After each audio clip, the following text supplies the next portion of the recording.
Zoom. Angel, you've talked in the past about his influence on your career. I'm curious, what that's been like over the years going back to LSU. Sylvia Yes, Fowles. yeah, it's been great. Just being able to have her in my back pocket, knowing I can always talk to her about anything. And just being able to be coached by the same coach as her at LSU, that gave me a lot of insight, Bob Starkey. So a lot of my things, my hard work and my rebounding and my touch, just fixing things around the basket comes from Bob Starkey and Sylvia. Did you speak to her before today's game? No, And then any significance in your mind as far as breaking the record no, or- mm-mm.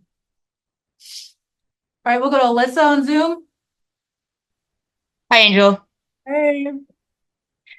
What aspects of your team defense did you feel like was stronger today than maybe how it's been going since the break? Yeah, I think we were way better up to touch. I think we struggled later on in the game being able to be up on Courtney and McBride on the pick and roll. So we just have to get better right there. But I think overall, I mean, being able to put myself on fee and being able to take up that challenge tonight, I think I did a great job in talking to her after. She kind of complimented me on that, being able to be up there for her. So it's going to take a team effort to win these games. I think we were way better offensively as well, being able to play inside out, and that's just something we have to do every game. Yep. And then before the break, you guys were at the top of the league and getting steals, and you're obviously a huge part of that. Since the break, it's maybe not been as many steals as a team. Do you have an idea of like why that's been happening? No, I don't have an idea about why that's happening, but we need to get back to that. They showed us that statistic before the game. I think we were third in steals before the break, and now we're 12. So just being able to get up and get up to touch, I mean, I think it challenges them when we have our hands up and not playing with our hands down and just being in passing lanes, which is really important for our team because defense is something that's really important. I take value and high value in defense because that's something that wins games. I've won championships just off defense and rebounding, and that's just something we have to do, and everybody has to buy into that. So until then, we're going to continue to lose games unless we buy into it. Thanks, Angel. Thank you. Michael Vopel.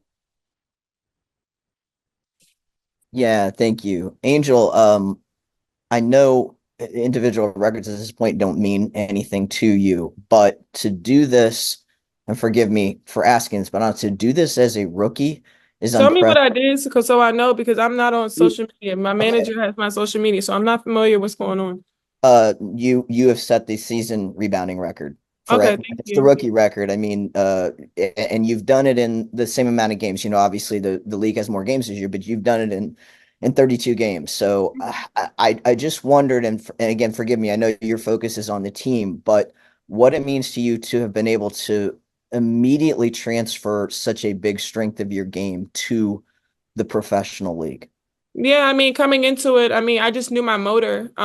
Offensive rebounds and defensive rebounds is something that I know I can always do. I knew it was going to translate right away, and that's something that a lot of players don't want to do. A lot of people think it's because I get my own rebounds, but statistically, it's not. A lot of people think it's because I'm the tallest on the court when I'm not the tallest on the court. So just being able to go down there and being able to bang, doing things that a lot of people don't want to do. Defense and rebounding wins championships. And I've won championships at every level by just doing that. So coming into the league, before I sharpen up on my offensive thing, just being able to come in and have that on my shoulder is something that I can always do. It's something that I knew would translate. And you guys are still, I know this is a tough stretch. You're still very much in the playoff race. Yeah, we Is are. is there just a thing you guys sort of talk to each other about?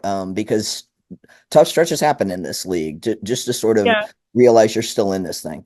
Yeah, I mean, obviously it's tough. This is the most losing I've ever done in my life. So just being able to kind of stay mentally positive through this. That's the bright light of it. We still are in the playoffs. Looking forward to that.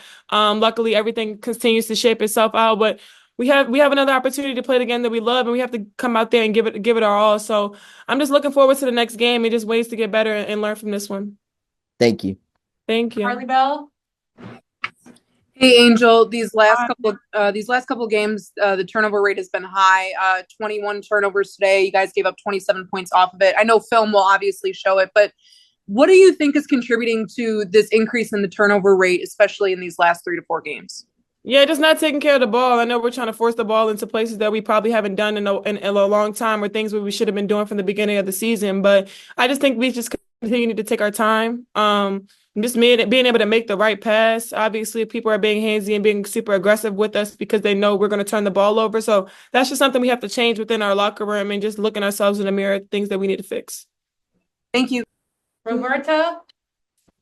Hi, Angel. Would you mind talking a little bit about Camila in the game today? She scored her career high, 63.6% from the field. How important is it for you to have that big of a help in the paint? I've told her from the beginning of the game, I told her this will be your game. I knew this was going to be her game and being able to dominate inside because they had nobody to guard her. Just knowing that we have to make that a habit for us. We have to play the game inside out. And as you can see, when we played the game inside out, it was good for us. I think we just struggled on the defensive end. So if we continue to get the ball inside, playing inside out, I think that's going to be to our advantage. But I love Camilla's confidence, being able to go up strong and finish around the basket and then going up to the free throw line and knocking it down. So I'm really proud of Camilla. Her confidence since the break has just been great. And I love that for her. Thank you. We'll end with Mike. Hey, Angel, congratulations on your huge accomplishment today. I know the focal point has been winning, and that's all you've prided yourself on throughout your entire career is wanting to play winning basketball. But in that same breath, you get your 405th rebound today. You get the all-time record in a single season. How do you separate giving yourself grace and understanding the accomplishments that you're doing individually to also knowing that the bigger picture is to get into the playoffs? Yeah, I really don't give myself grace. That's probably another problem. Just being able to just think about the next game. I don't know the individual accolades that I get and I've gotten. So just knowing that, just being able to put my head down and win. We start winning, then okay, cool. Like, congrats, Angel. You did that. But I just want to focus on winning right now. And if I need to continue to do things that are better for this team, and I just can't be rebounding, it has to be more. So just being able to give my all is something that I'm just trying to look forward to doing, and hopefully it comes out the end good for us. Thank you. We'll end with Annie. Last game we talked to Spoon about your guys' inside out game. You just mentioned it here, and she mentioned just the team lacking intention in terms of getting the ball inside to you and Camilla. I'm curious what you guys are seeing and how you see that improving, or what do you want to see moving forward? I mean, we got the ball inside tonight, and I think it was really good for us. Camilla finished around the basket. I think I did a better job being able to attack. So we had 40-something paint points, and we just have to continue doing that because that is our glue. That's who we are, and that's our identity. And we have to just make that contagious and just knowing that we have to just continue to do it. And then in terms of yours and Camilla's game, from the high to low, how do you see that? How have you seen that improved from the Olympic break? And what do you think is the potential between you and her moving forward? Yeah, I know I can get the ball to Camilla at all times. I know she's going to catch it, and I try to look for it as best as I can. I even tell her sometimes she's too passive around the basket because she does get it a lot. She's 6'7", and she should be going up a lot of the times. But we know each other's game a lot, and she gets me the ball, and I get her the ball. I think post players pass each other the best, pass each other to each other the best. So just continuing that and gaining confidence within our guards for them to know that we can catch it and finish it around the basket, and I think it'll become contagious. Thank you. Thank you, Angel.